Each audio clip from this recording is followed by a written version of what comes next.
Hello and welcome to this first programme in our new series of the Antiques Roadshow. And where better could we possibly come to begin our 12-week journey around Britain than here? Alexandra Palace, surely the most familiar landmark on the skyline of North London. And as you'll discover, we've another rather special reason for coming here.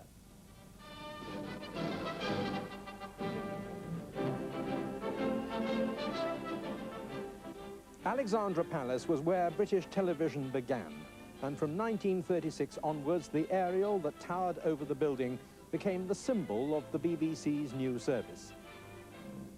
The vision and sound are on. The station goes on the air.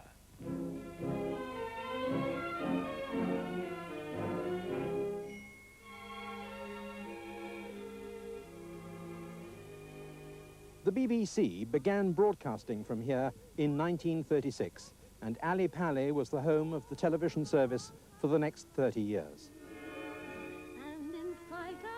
The Palace of the People was opened in 1873 and burned down just 16 days later. Rebuilt the following year, for the next century, it was North London's rival to the Crystal Palace in the south.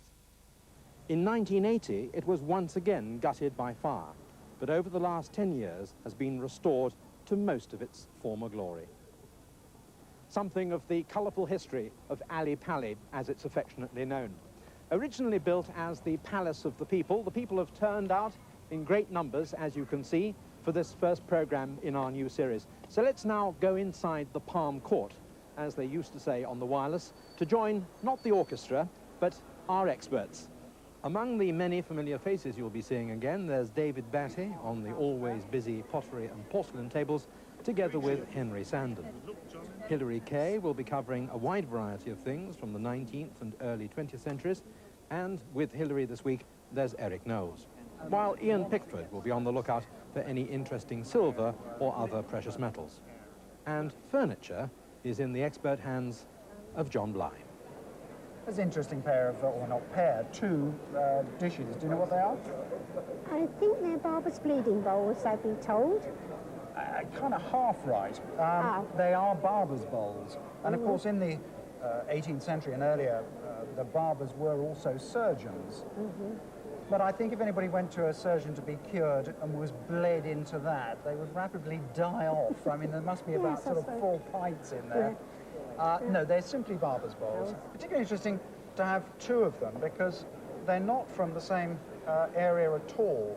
One is Japanese and one is Chinese. Wow, yeah. You didn't know that? No, I didn't know that. Where did you get them from? Well, they were left to me. Oh, right. Yes, we had an old gentleman living with us, and when he died, he left everything he brought with him. And that, yes. Oh, what a nice present. I had a lot of treasures. Do you have them out on display? Well, I have this one on the wall, and the other one in a cabinet.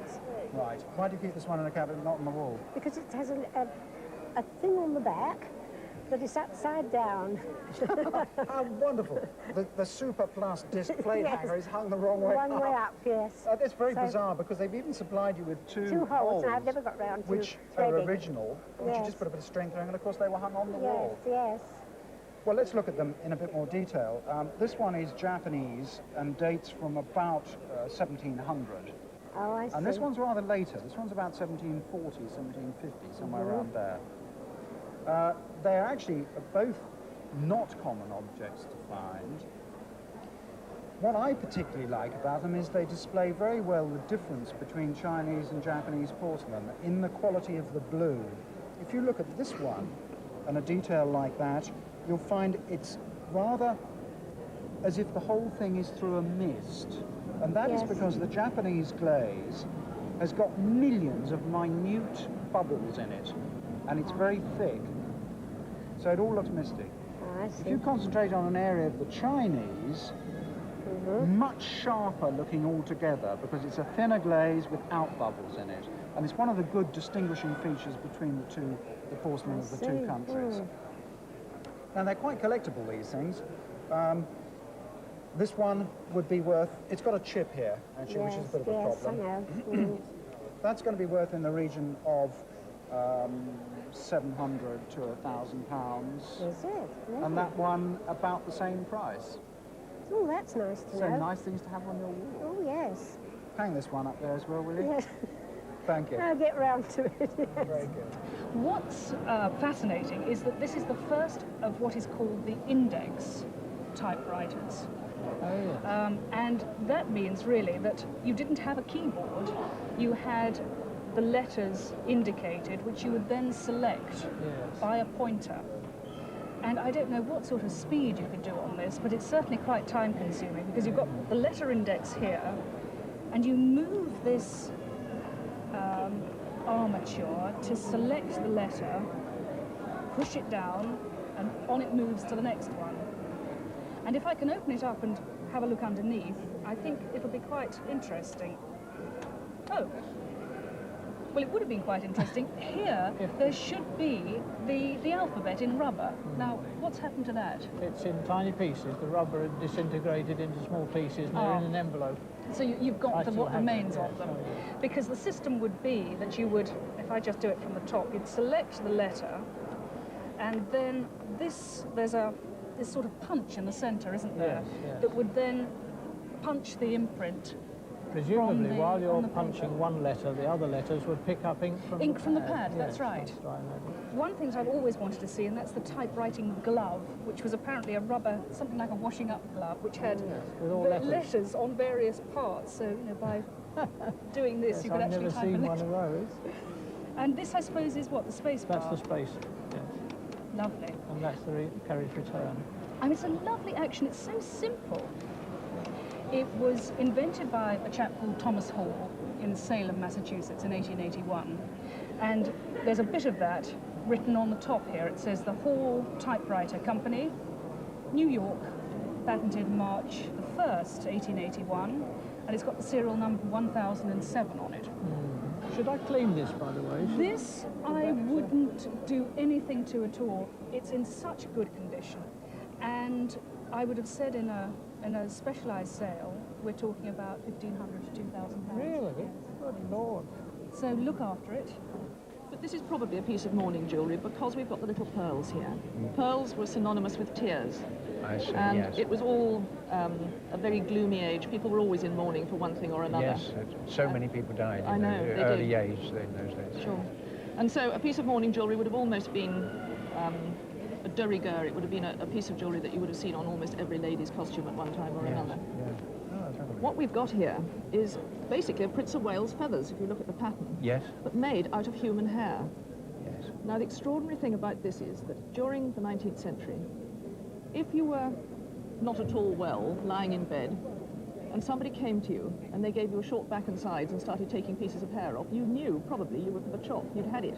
Yeah. So that was bad news for a start. That's right. But also, you could buy a kit. You could go out and you could buy a beautiful locket like this, with the hair in one little compartment, and the pearls, and the glue, and you could make up your own piece of jewellery out Yeah. of this kit.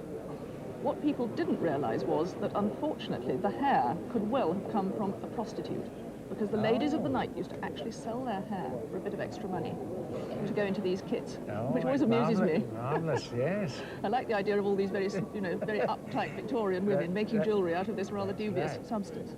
But I don't, unfortunately, think that yours is a gold example. No. I think it's made of something called pinchbeck. Yes. Pinchbeck was a slightly cheaper alternative to gold, but Yes. was often used in this type of locket and jewellery. Today, if you wanted to go into a shop to buy a piece like this, you would have to expect to pay anywhere round about £200 for it. Is that a fact?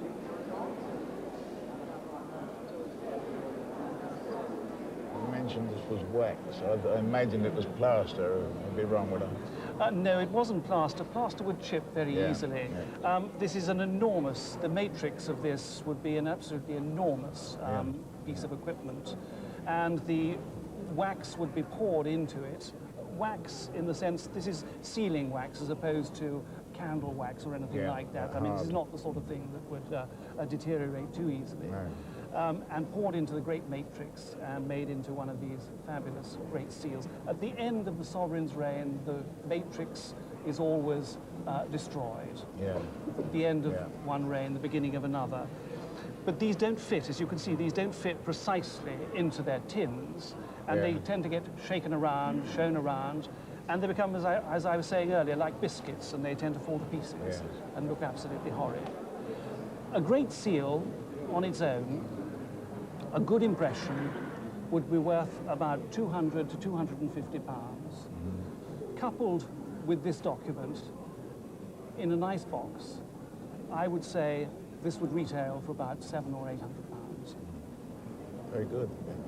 I had always assumed it's Chinese or Tibetan theatrical or temple dance sword from the fact that the two of them don't look very functional, look more symbolic. Yes. Right. Well, it's Chinese, and they're termed as river pirate swords. They're very interesting because of this surprise when you take it out of its scabbard. There's two swords instead of one, and they do fit beautifully together, as you can see. Got a jolly good, loud sound, hasn't it? Yes.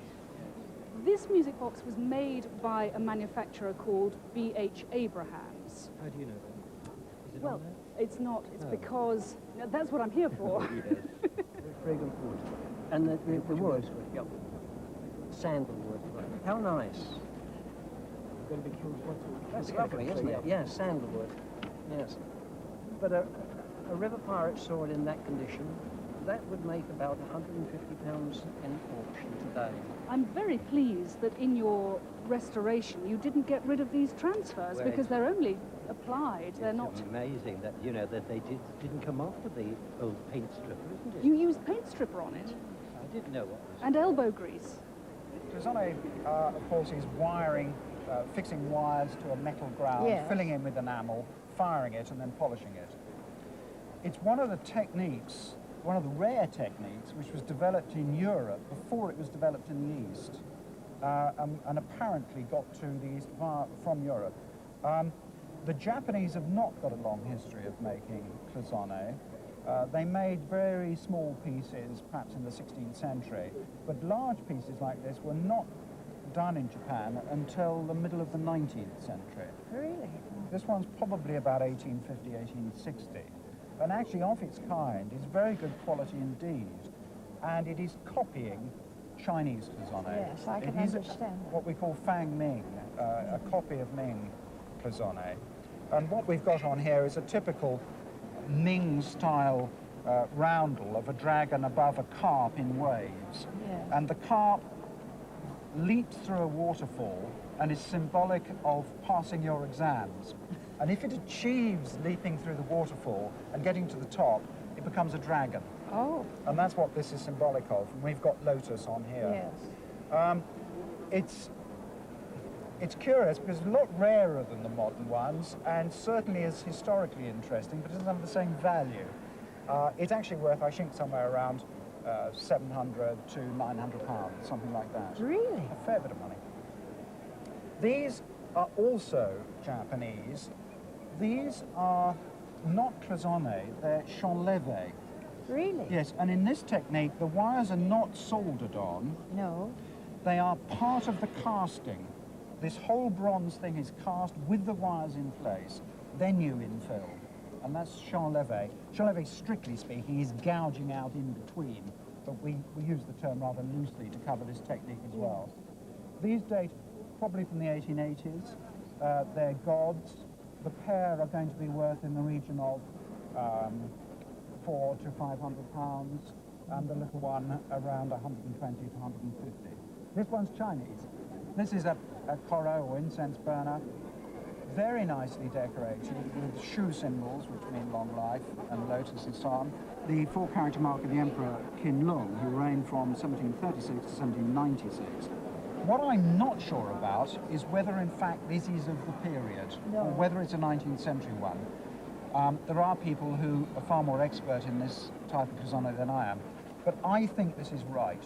I think it is of the period, and if so, it's going to be worth in the region of 2,000 or 3,000 pounds. No. Oh yeah, it's a very nice little piece indeed. I'm very pleased you brought them in. Yeah. Thank you. Thank you. Well, they're absolutely delightful as a pair, but of course, I think by the time that these were made, the fire screen's original purpose, which was shielding the heat of the fire from the face to stop makeup melting, which was the first purpose in the 1720s, had long gone, because these are about 1840. Yes. They're solid rosewood. If we just look at the design, which is what gives us the dating, for these lion's paw feet with that sort of little Vitruvian scroll as a bracket leading up into this triform base, very popular after the 1820s. Yes. And then this sort of curvilinear baluster, which is lobed and moulded, then you find that after about 1830. Right. And then we'll give it another sort of 10 years, and this continuation of the French Rococo style, the sort of one C scroll, that's a C scroll, leading into another in a shield shape, the French revival, and then actually finishing in with the one disappointing thing. Yes, I know. I thought you'd see that. Yes. They should be little rosewood ones. Yes. They're being put on later. It doesn't really Probably matter. broken or whatever, yes. The joy is that they haven't been made into something commercial, Yes. which is a little table. And the popular thing to take the screen off, take the pole off here, and make them into coffee tables or side tables. And so many have had that treatment that has created a rarity and a collector's value in these. So now I'm going to ask you how long you've had them. About 11, 12 years, actually. Oh, right, fairly recent. Yes, fairly recent, really. They've been a bit longer. Right. And I bought them And at you bought auction. them? I did buy them at auction, yes. I rather liked them. I took a fancy to them. I Well- thought they were rather pretty and very unusual to get a pair. That is the perfect reason for buying them. Yes. But can I embarrass you? Can I ask you how much you paid for them? Well, I thought rather a lot of money, actually. It was about £180, which I Really? thought was quite a lot of money at the time. Well, even at the time, it was a sensible buy. Was it? Oh, yes. Nice to sensible know. buy. I think I'll come shopping with you next time Will you? go. Oh, Yes, good. I certainly will. Glad to hear that. I think today they're certainly nearer £1,500. Good gracious me. 1,500? 1,500, Oh, yes. remarkable. Thank you So very you much. did extremely well.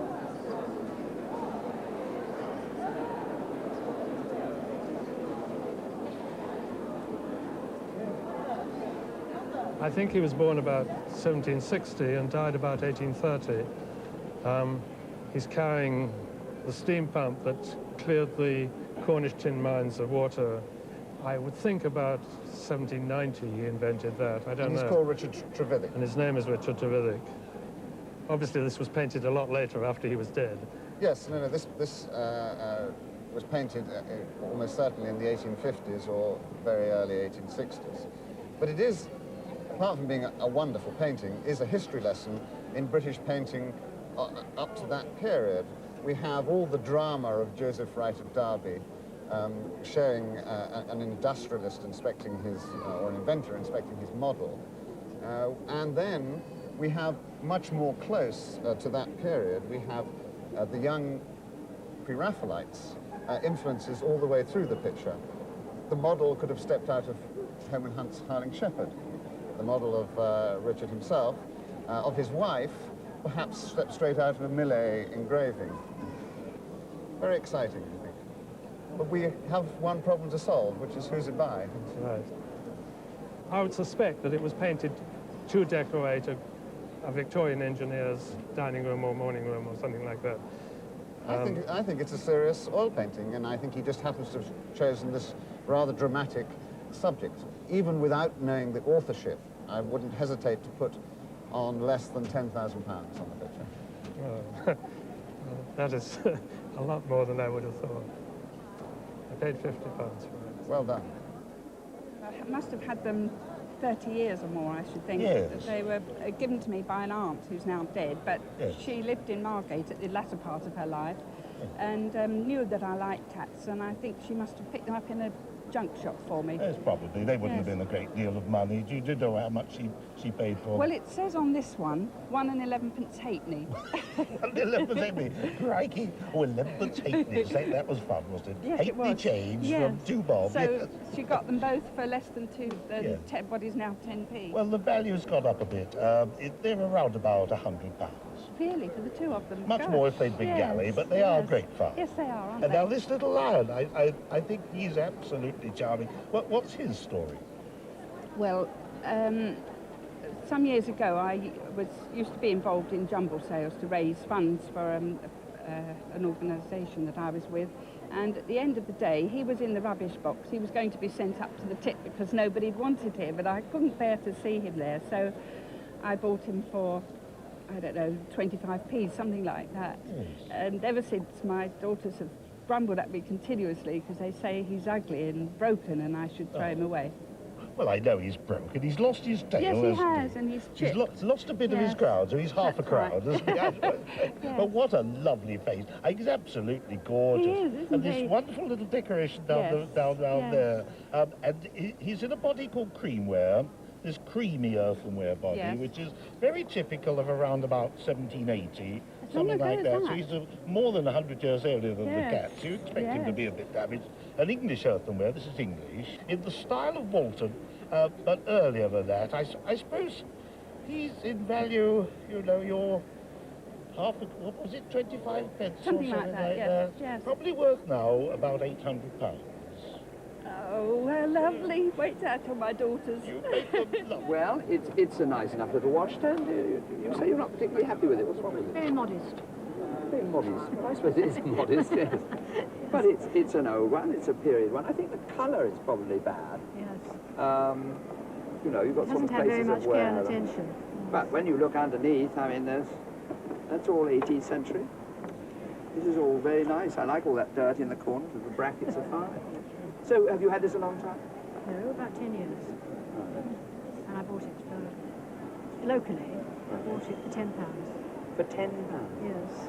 The shop was, it was shortly to close down, I think maybe. But anyway, I didn't haggle. I mean, I never haggle because I'm no good at it, but I've got it. Well, you bought very well. Well, now you tell bought me. very Thank you very much.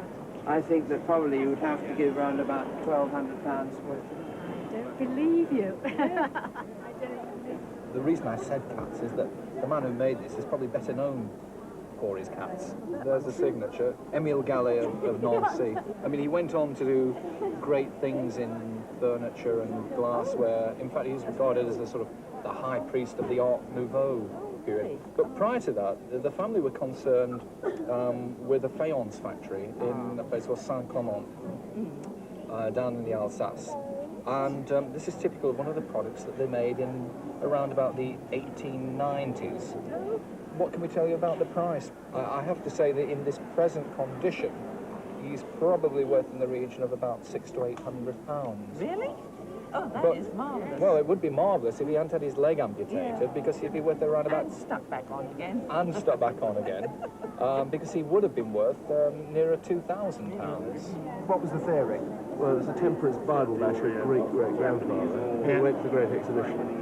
No, he went to the Great. Went to the Great Exhibition, but when he came back, he bought his present for his wife, and we want to know whether he got. Well, he waited 30 years before he got around to buying her a present. You probably know that it is called a ticket clock, or sometimes know a that, flick no. clock, for the simple reason that the numbers are on tickets. They're in fact, they look like bone, but they're in fact a sort of composite material. And just by altering the time there, you can see each ticket flick on.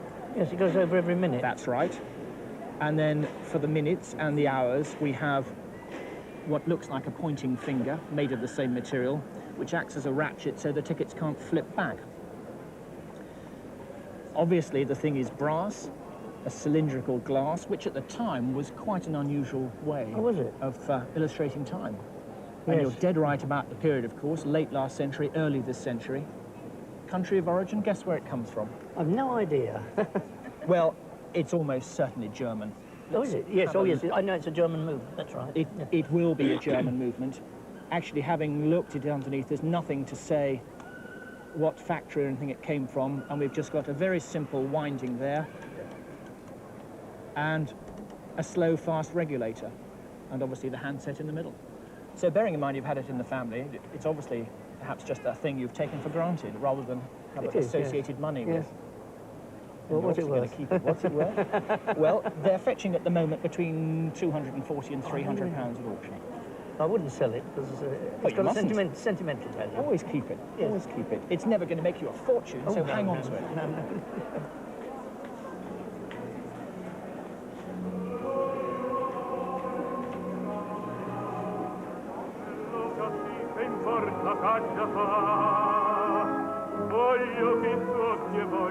Well, what a whopper, I think, is all that I can say about this. I mean, we've seen a lot of gramophones on the Roadshow, but nothing quite as big as this. I feel as if I'm being sort of eaten by it. No, it's an EMG. And EMG, the company, started business in 1927. It was an English company, and in fact they were the only real quality electric gramophones at the time. They were terrific quality. Yes, so I understand. And of course, what was another facet about them was that they used fibre needles to play the records, so that you used the fibre needle once, you threw it away or sharpened it, and that didn't damage the record. Where on earth do you get fibre needles these days? Well, it's very difficult. I don't use fibre needles, I use bamboo needles, which I make myself.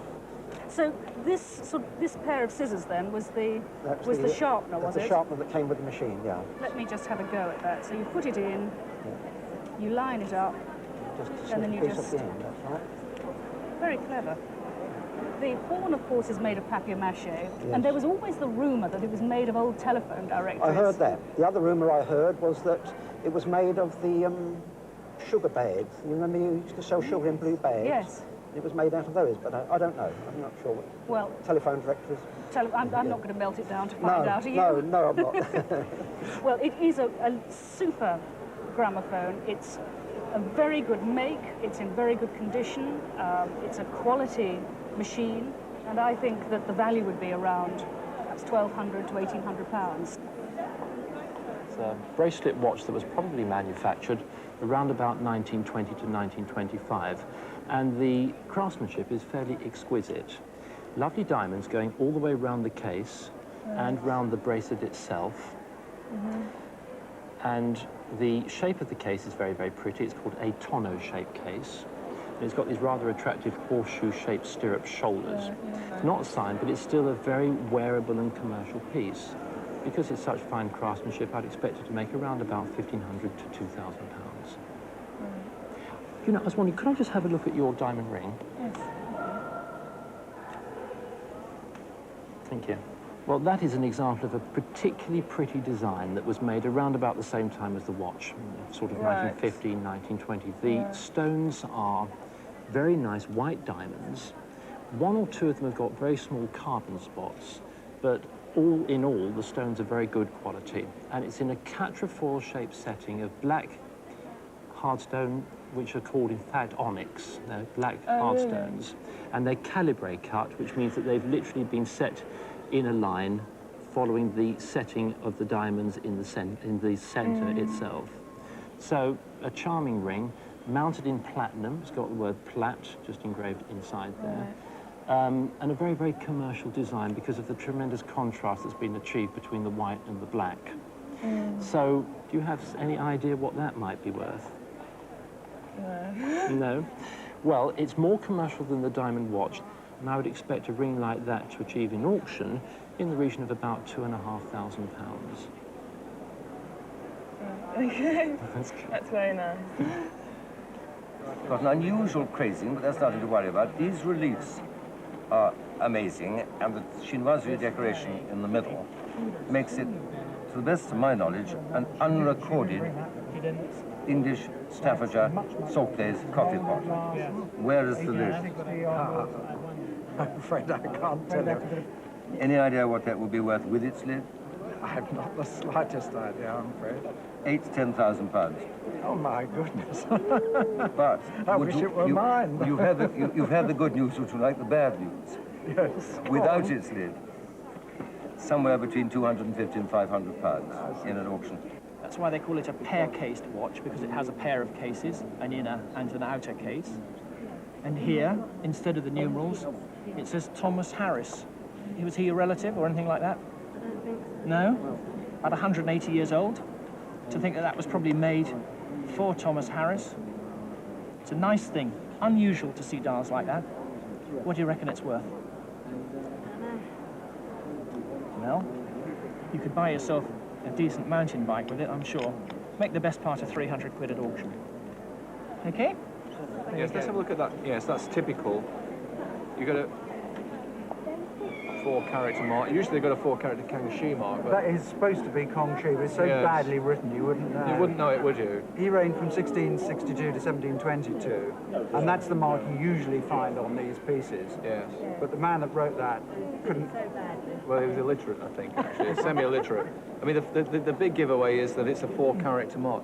It's very rare. I mean, you normally find a 6-character mark on the real thing. Yes. 4-character marks are usually very, very indicative of being 19th century copy. I think it's fair to say that this one was almost certainly done probably on a Friday afternoon, and he couldn't wait to get home.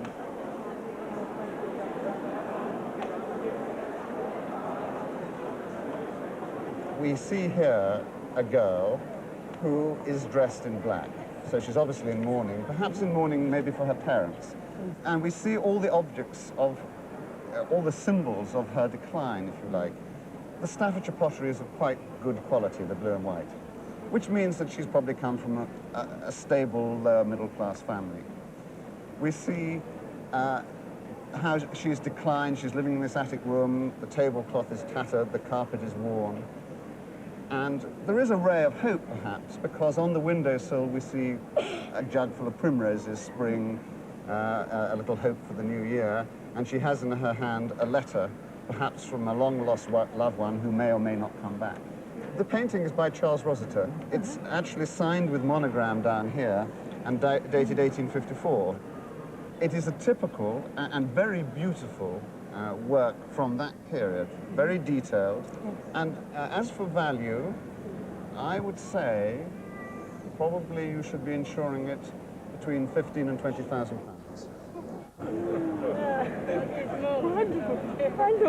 I said it's going to go for about 200 or 300, and Judy said, don't be silly. All I can say is that, for example, my mother-in-law is nearly 80.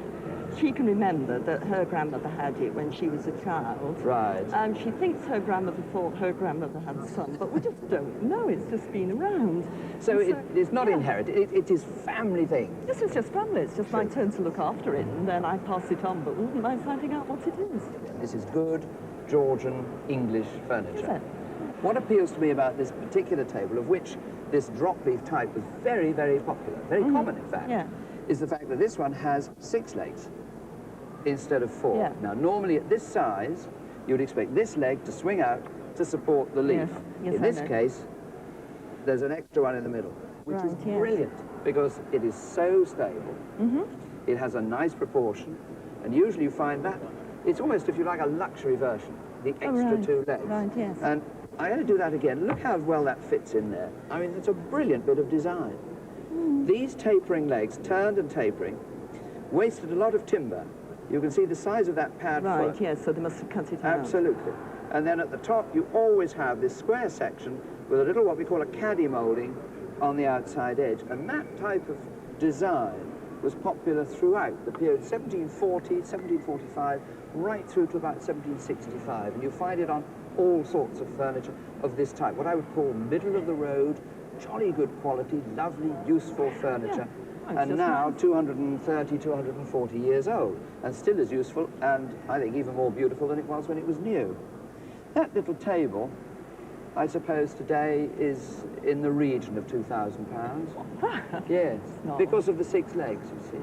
It's a very smart, a very sophisticated little table of its type. Here we've got a dish of a colour scheme we call famille verte, with this particular green bias towards it. This is characteristic of porcelain made in the late 17th century and early 18th century, and this one is very close to 1700. Really? Yeah. One of the characteristic clues to look for is what happens round this blue enamel. Yes. And what you get is an iridescence, an I can see it now, yes. can you see it? I Oil on can, water yes. effect. Yes. If you get it in the right light. Now that you will only find on the early pieces. It doesn't appear on the late ones. And here we can see it very I hadn't clearly. seen it before. You hadn't seen it before? No. Right, very good clue. Moving back in time, we come to this large dish. This one is decorated in underglazed blue and dates from about 1580 to 1600. Is it? So it is actually Ming porcelain. It's your actual Ming porcelain. Yes, right. They came over in vast numbers. Yes. They're the equivalent of the early Japanese eggshell porcelain, which we've seen millions of. Most have been destroyed. They're invariably cracked or chipped. This one has got a slight hair crack in here, but otherwise is a splendid one, and very crisply painted. They're often rather fuzzy and blurred, but this is a goodie. And this is also the one your father gave you, your piece of Ming porcelain. Oh, gosh. But this is even earlier than this one. This was made during the reign of the Emperor Wan Li, who reigned from 1573 to 1619. And it's a pen tray, or brush tray. And it survived in almost perfect state. Very slight nibbles around here, which you always get, and a tiny chip off this mountain-shaped rest in the center. Underglazed blue dragons with wonderful vigor to them, really colour. strong. Good color. I like it very much. And on the back here, we've actually got the mark of the emperor himself. Oh, right. So this is what we call mark and period porcelain. Now, of course, the Chinese endlessly copied earlier reign marks. When it's of the period of the emperor, we call it mark and period. And it reads Ta Ming, Great Ming Dynasty. Wan Li, that's the name of the emperor. Nian Qi, made in the reign of. Yes. So we've got the whole bit there. Very rare thing to find indeed. Now, values. This one, I think, given the fact that we've got some chips on it, is going to be around 1,000 to 1,500 pounds. This one, very slight hair crack, but minor, very decorative, probably in the region of 2,000 to 3,000 pounds. But this one is a real star. Oh, gosh. And somewhere... I use it all the time. What do you use it for? I put things in it. Oh, my. Well, that's what it was made for. It's very nice. It's very nice. I think you should treat it with a great deal of caution. I wouldn't drop the things from a great height anymore. No. I wouldn't do that. That's worth somewhere in the region of 12 to 15,000 pounds. Yeah. Yes. Oh, gosh. You thought I was going to say 100. No, we only remembered that at the last minute, actually. Really? Yes, we nearly didn't bring it. Brilliant. I'm glad you did. Thank you.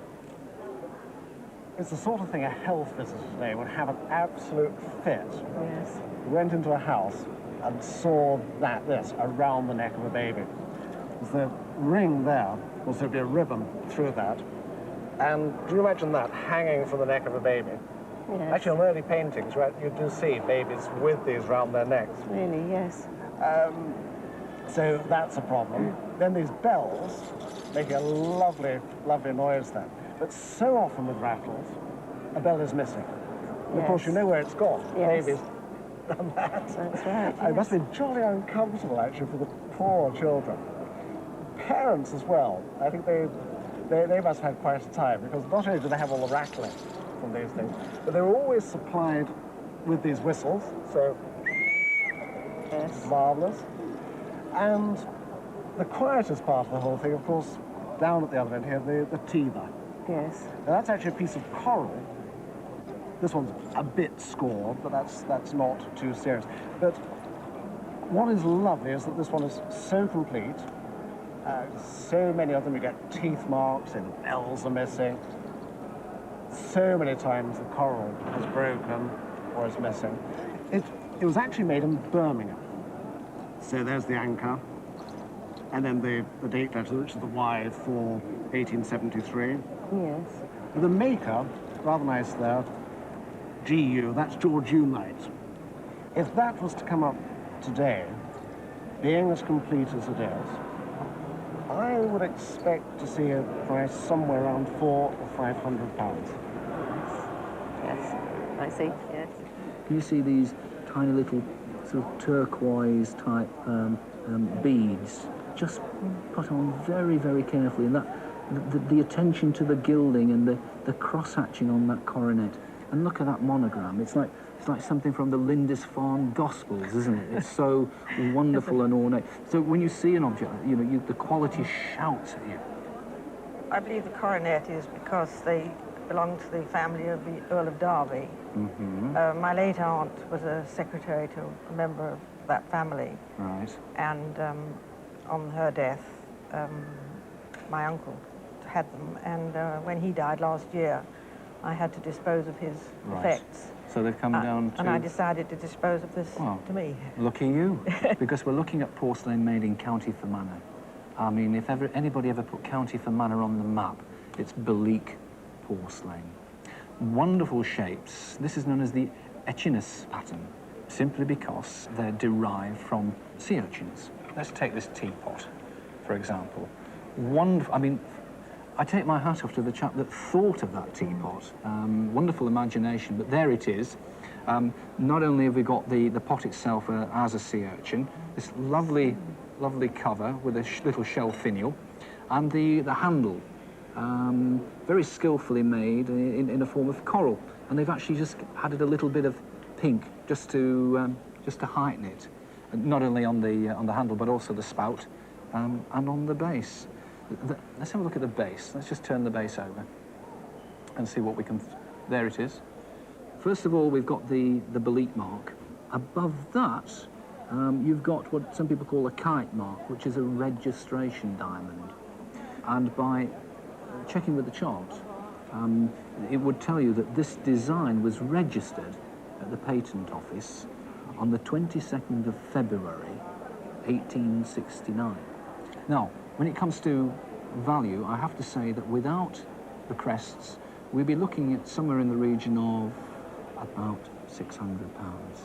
But because of the ducal connection, I think they could touch £1,000. So whether you like it or not, I mean, I have to say it would certainly be my cup of tea, even if it's nobody else's. I certainly will never drink out of it now. Well, David, it's always good, isn't it, to get the first programme in the bag, just to reassure ourselves, if reassurance is needed, that the antiques and the people are going to keep on coming. And how. And how.